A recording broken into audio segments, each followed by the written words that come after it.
say are some action verbs? No, No, I'm I know, I'm blanking. Always something I say. You know, achieved, planned, accomplished, resulted in. Resulted in, that's a good one. Yeah. Yeah, thank you. So, one of the things, if I may interject, Yeah, is please. that with your accomplishments and contributions, if you can quantify that somehow, accounts in particular, they like numbers, so you could say, you know, increased sales by 6% over the previous year, or instituted a new program which resulted in a cost savings of $10,000, or reduced or increased efficiency by 6%, something like that. That helps make your accomplishments a little bit more tangible. And those things really pop out on the resume too. You see, oh, increased 6% or saved $10,000. That's what, when she's got that 15 seconds to look through your resume, that's what pops out. Definitely. And then your education listed in reverse chronological order. So start with your most recent education. If it's North Seattle, it's North Seattle. If you go on to go transfer to UW or Seattle University, and then you're applying for a position, list that and go back. If you have a lot of school that you've done years ago, maybe just put one back if it was like a bachelor's and undergrad in a specific area. But if you have a bachelor's degree from a university, you don't necessarily need to put a community college, I would say. Yeah, but you don't need to put high school. Don't No, put high school, no. And that's a good point for a lot of these. You know, sometimes people put high school jobs possibly because it's giving you the qualifying experience, but try to avoid other high school activities unless they're specifically, you know, they specifically pertain to this job. I think I might have even had like DECA treasurer on my job application at first because I figured I was a treasurer and I was going into accounting, so it made sense. But I still even get nervous about that. So if you can avoid it. Okay, then additional information. You can put in leadership opportunities. For example, if you were president or of the accounting club here at North Seattle, that is a great thing to put. Leadership is always wonderful to put on your resume. Any awards that you've won or competitions that you've entered. Scholarships. Scholarships. You know, Yeah. that's great because what a scholarship shows is that, you know, you're an excellent candidate. Someone's already gone through that process And you won. And gave you money. Give you money, yeah. Exactly. That's good, you were worth it. And then references, list on a separate document, not your resume, and only say references available upon request or not at all, Yeah. because you'll ask for them if they really. A lot of times on a job application, you know, when you're applying to a company, not only do you have to send in your resume, but you have to actually apply online for legal reasons, and they'll ask for references there. So you can just put it in the application, and then your resume can be this nice, clean, succinct document about your skill set. Very good. Okay, general resume do's and don'ts. I think we've covered a lot of them, but formatting, we're going to show a good and a bad example in a second. Formatting is a big one. No paragraphs. Don't list high school. Spell check. Grammar, yeah. Spell check. And, you know, be very careful with spell check. I would always have my roommates or someone look over my resume because you've written it and you've read it 50 times. You know what you want it to say, and when you read it, it might not actually say what you think it's saying. Right. Whether spell check used the incorrect word. I had a great example, now I can't think of it, of where spell check took a word that this person thought they were using. It was a positive word, and I knew what they were trying to get at.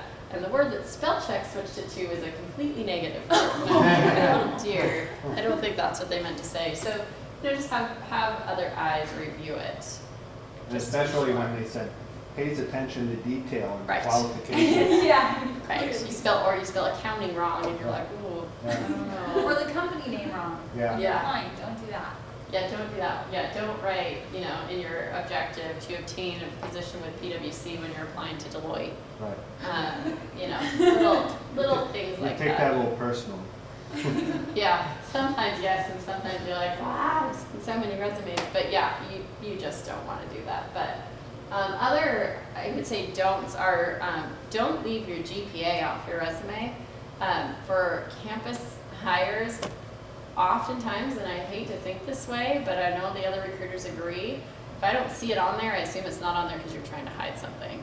So then it just instantly makes me think maybe it's lower, even though it might not be. So, you know, keep your GPA on the resume, and if you're going to say your accounting specific GPA, that's fine, but make sure you're clear about that on the, you know, when describing which GPA it is, or you can use your cumulative, whatever it might be, just make sure it's on there. What if they are trying to hide something? Well, So they don't put it on. that's fine. I mean, if you are, or, you know, maybe your GPA is lower, it doesn't mean you're gonna be completely disqualified. But if it is lower, things I always suggest are make sure to look for those leadership opportunities, and stay active, get job experience wherever you can, or work experience, because that's gonna, you know, boost you in other aspects to then help you get selected for the interview. Also, network. Come to events like this. You know, it's really hard if I had met a student all throughout the year and then it came to the time when they were applying, I'm like, oh my gosh, their GPA is a lot lower than I thought, but I know this person and we're going to interview them anyways. I mean, that it's key. So definitely network as much as possible. Yeah, that's a good one. We're going to talk a little bit more about networking when we get to the job. Okay, here is a bad example of resume, and it's stretched out a little bit. But what do you guys see on here? Paragraphs. I mean, obviously we can't really read it, but would you want to read that? Too long. Yeah. Ooh. What about, what else? What are the flaws?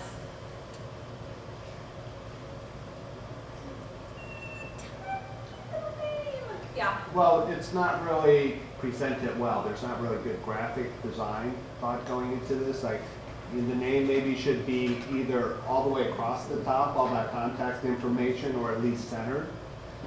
So it's not just off to one side, but it could be a lot more presentable. One of the things I do with resumes first, you know, particularly my own, is I just kind of hold it up and just look at the format, because you really want it to look nice, have a nice appearance. It doesn't matter initially so much the words and stuff, but that you have some white space, everything is kind of centered, and that it just looks good, because that's what creates your first impression. Mm-hmm. Yeah. Any other mistakes you see this person made? It's about this random thing down here. I don't even know, like it says March 2005, but is that for this job, the job below, or the job on top? Like it's not very clear. Discharge. Yeah. Oh, discharged, yeah. Oh, not a good idea. They're, you know, their headings, they're all the same, but it's not very clear. This is not a resume I would want to read. I'm sure it's not a resume Brittany would want to read, and it would go into the bottom of the pile. Should it even, you know, get past the first thing. Okay, let's look at an example of a good resume though. Wow, doesn't that just like make you feel calm and warm and fuzzy inside? So at the top, she's got her name, Pamela Evans. When Brittany's looking through this, she's like, okay, I know who that person is. I met that person actually. I remember her. She's so-and-so, she goes to this school, and she's wonderful. Boom, there it is. Contact information, very clear and concise. Profile, she talked about her award-winning, multilingual business student with extensive professional and entrepreneurial experience. That's very impressive. Those are a lot of big words. Definitely catches your eye and your attention. You know that she's multilingual, business student, And award-winning. and award-winning. Mhm. Exactly. It makes you want to know, what awards did she win? So then you read further, you've got her experience. I love how this is all spaced out this way, so you can clearly see where all the different sections are. Experience going back in chronological order. You can see what the job position was, where it was, I guess it's company, what it was. It's all very uniform across the board. All her bullets are on the same plane. And nice use of bold to kind of highlight. Yep. Not overusing it though. Yeah. Like like all throughout. Yes. Like to do little words here and there. Have you seen that? Yes. Oh, geez, you've probably seen it all. Huh? Yes. Notice also it's on one page. That's very important. What would you say with people with more experience? Like You know, a couple- if there's more experience you think it's relevant, it's definitely fine to go to 2 pages. Oftentimes with campus, you don't see that because there isn't a lot of experience, but if there is and it's relevant, I wouldn't get scared. But again, just keep it, you know, to about as much information you have here. Maybe if you want even a few more bullets, instead of whole paragraphs about what you've done. So, I don't know. Well, a lot of times though, I don't necessarily get to the second page. So if you have 2 pages, you better make sure the most important information's on that first page. Because if it isn't, it might not get seen. Don't bury the lead. Right. Don't bury the lead, yes. Right. Another thing that I find very helpful on this resume, the dates that they worked at these jobs, you know, December of 99 through March of 2000. Thank you. I know that you worked there for 4 months instead of, you know, 01 to 02. Okay, well, I don't know if that means you worked there for a week and it just happened to be over New Year's, or that you worked there for 2 full years. So, you know, you don't need to do the exact date, but a month and a year is often helpful because it fills in all of those gaps and it helps, you know, flow from job to job and things like that. So that's important. It's good to know. It's good to know. Okay, so getting your resume seen. Once you have your resume, it's been proofread, it's beautiful, it's gorgeous. Where do you go from there? So there are a few things you can do to get your resume seen. First of all, get involved with campus activities. These are great. It's a great resource. Joe's a great resource. But also, as a lot of you will transfer to a 4-year university, there are even more resources there. Recruiters are specifically coming, like Brittany, you know, go to UW or go to Seattle U. And they all know are there and should go out, participate in the clubs and everything. And so getting involved is really important. And maybe not only on the campus level, but with the WSCPA, Washington Society of CPAs. They have a lot of activities and socials that they do, that you're networking and meeting a lot of people, you exchange business cards, and those are great ways. Yeah, when you're networking, you know, don't just look for the manager or the partner. You know, you just never know.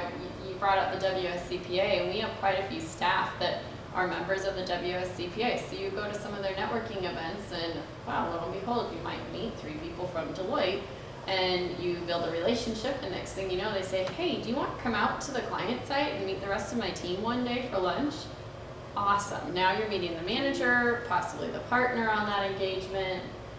You just never know where it might lead. So, you know, don't be too picky. And when you're networking, you know, try to always remember that it's not just about what that person can give you. So don't go into it with that attitude. You know, remember something about them. And if there's any way that you can connect or provide insight, or you don't have to provide insight, but just try not to make it all about you and what that person can give you, but more of a cohesive relationship or a sharing relationship. Absolutely, absolutely. And there's some more details too on pointers on how to do that. Career fairs are very important. You guys have a great career fair here, or I guess it's the accounting fair. What are you doing this year? This spring. This spring, and a lot of companies come out, a lot of government, there's the societies too as well, ASWA comes out, and so you can meet them right there. They all come out to North Seattle, it's great. Referrals, like she said, meeting people, even if you want to go private, if you know somebody that works at Boeing, you know, there's always an in. There's actually a statistic from bnet.com, which is the business equivalent of CNET, that 80% of people get their jobs based on knowing somebody. So that is a huge amount of people. And so that's why these networking opportunities like that are so, so important. Hard copies, you can mail them in. Did you get many mailed? Some, not a ton. Not a ton. Really. Mainly because our processes with the larger firms are so time driven, and we, you know, do all of our hiring, and then if we get a resume after the fact, we can't necessarily meet with the person. So Yeah. but that's not every company. Yeah. And then volunteer. This is great, you know, there's a lot of organizations you can get involved with. VITA, Volunteer and Tax Association, is a great one. They're through a lot of, do you guys do a VITA activity out here? Okay, good. See, talk to Joe about VITA. You can volunteer and help people with their tax returns. That's getting experience. You can put that experience that you can put on your resume. So It's not just the accounting experience, it's also the customer service experience. there you go.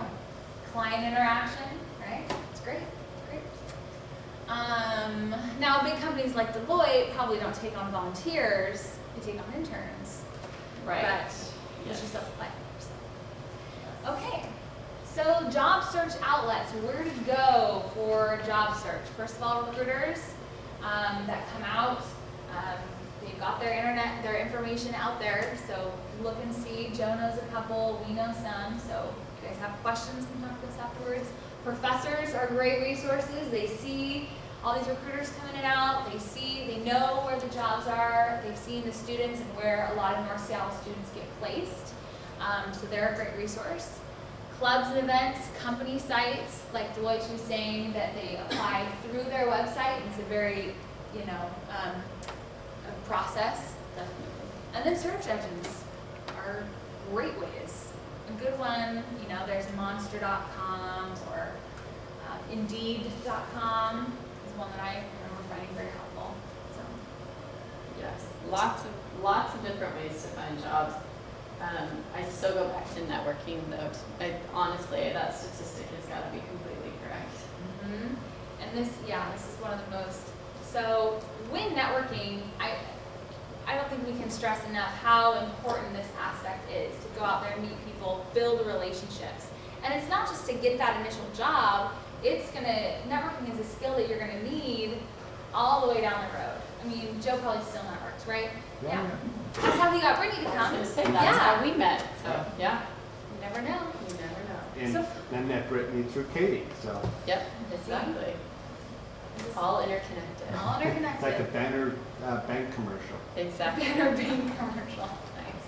But one of the things about networking, it's not just so much about finding jobs, but it's also about finding information about companies and industries and what other people have done to advance their career, and people who have made or faced the same decisions you are facing, and how did they approach it?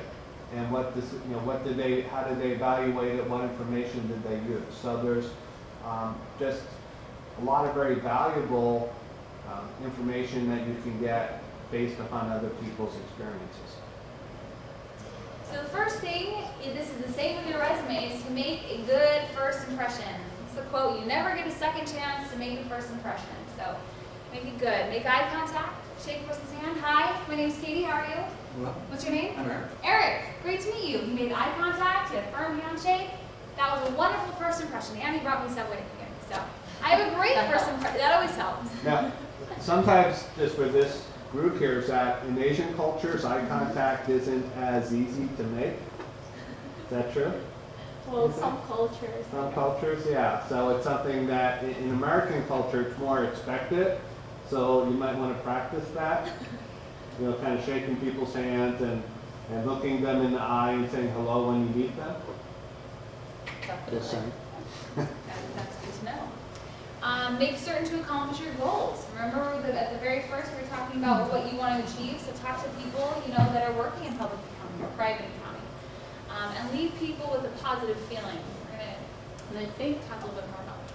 also, but on making sure to accomplish your goals, a gentleman I work with he's a marketer. He helps us with finding new business.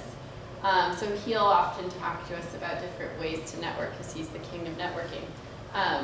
Set goals for yourself before you go to a meeting, because if you're constantly thinking about that goal while you're there, you won't get stuck just maybe talking to the same one person the whole time. You'll remember, okay, my goal was this. I was to talk to 3 people, at least one of which was going to be in public accounting.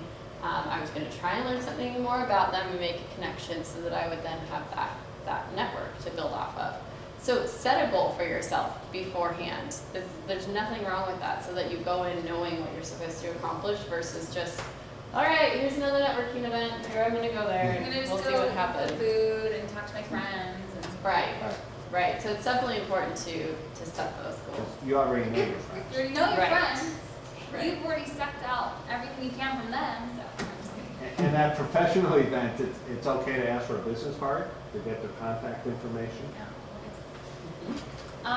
Okay, so here's how the conversation goes. You approach others. Hi, my name's Katie. Hey, Katie, I'm Brittany. Good to meet you, Brittany. See, we met. Ask them questions about yourself. So, Brittany, tell me a little bit about your job or where you work. Oh, got it. Well, I work at Deloitte. I'm in HR, so I like to just help our people with all their HR issues and scheduling issues on a daily basis. That's great. That's really cool. That's Yeah. really cool. Now I'm going to ask them questions about themselves, and this is the important part. Listen. So I listened to what she said. She said, "Oh, so you work in HR? I have a friend actually who works at Deloitte as well. You might have helped hire her. Her name is Jane Doe. Have you met her?" Yeah, completely. I work with Jane a lot, actually. Oh, She's great. wow. That's really cool. She's great. Yeah. So I listened, and then what we did is revealed similarities. I know Jane Doe. She knows Jane Doe. We both know Jane Doe. Say, I met Brittany. I'm like, "How'd you get into that?" She said, "Well, I was scuba diving one day, and I met so and so." That's great. I scuba dive too. Find those things that reveal similarities, because what that does is, boom, you've set yourself apart in Brittany's mind, or my mind, or whoever you're meeting, that says, okay, this person is different than everybody else. It makes you Definitely. unique. Listening is really the key, because oftentimes you get in that situation and you're so nervous, you're like, what's the next question I'm going to ask? And oh my God, I don't even know what they just said. Whereas if you would just listen, it would likely be something exactly like that. Like, oh my Right God, on. you do that, I do that too, that's great. Or I've been there, in fact, I went there recently. And then the next time you see them, if you've listened, you can go up and say, "Hey Katie, have you been scuba diving lately?" And it impresses them right off the bat. You've remembered something about them. But you have to really care and you have to listen to what they're saying. Yeah. So then you can pull out your scuba diving pictures, be like, "This is me last year in Cancun." No, just kidding. Don't do that. Exactly. So begin the conversation, ask questions, listen carefully, avoid negative topics. This is a big one. Don't talk about religion or politics, especially right now. Or sports sometimes. Or sports, Yeah. yes. Yes. Yes, it's Cougar WSU game. Yeah, exactly. And I had a question once that what if something comes up, and they bring it up, and it's hard to you can't really ignore that. So kind of just go with the flow, agree with what they're saying, just, don't be controversial, and then move on. So, end with an open door. Well, Brittany, it was really great to meet you. I hope to see you at the next WSCP event. Or, You come often, it's Yeah. the first time, whatever it might be. I'll send you my resume, or I'll, let's do lunch sometime, or who knows what it might be, but end with that open door, knowing, okay, this is not the last time I'm going to see this person. Collect a business card, like Joe was saying, very important. And here's a key: after you talk to that person, and I just met Brittany and I've got her business card, I'm going to write down knows Jane Doe and scuba dives. Because when you come home from one of these networking events, or you come to the accounting fair and you've got like 20 business cards, and you're like, "Hey, roommate, look at all these business cards I've got." And I'm like, "Cool, who are they?" I have no idea. So it's really important to write, because you won't remember who and what conversations you had with each person. I even do this when I meet people, write a couple notes, and then you can use that information when you're following up with them. And I think this was a good point that Brittany brought up, that don't just follow up and get a business card from people like the manager or the partner, but follow up with that staff accountant, or someone of the ASWA, or another student for that matter, because you never know what part they're going to play in your career down the line. My husband just got a job from it was actually a friend that he used to play basketball with at school, and he emailed him out of the blue and was like, "Hey, my company's looking for this position." They went to school together, and he started that a couple months ago, and it's great. So you never know. You guys might give each other jobs. Think about that. Okay, so follow up. Collect a business card, take notes, and an email versus a thank you note. There are appropriate places for emails, appropriate places for thank you notes. I would say thank you notes only for interviews. After write them a thank you note, handwritten, mail it to their office. Again, boom, sets you apart in their mind. What percentage do you think of people would send you a thank you note after? Quite a few. I think, the key for me with those is to know the process. So a lot of times when we're going through our fall hiring process, it's very quick. We might meet somebody on campus and interview them.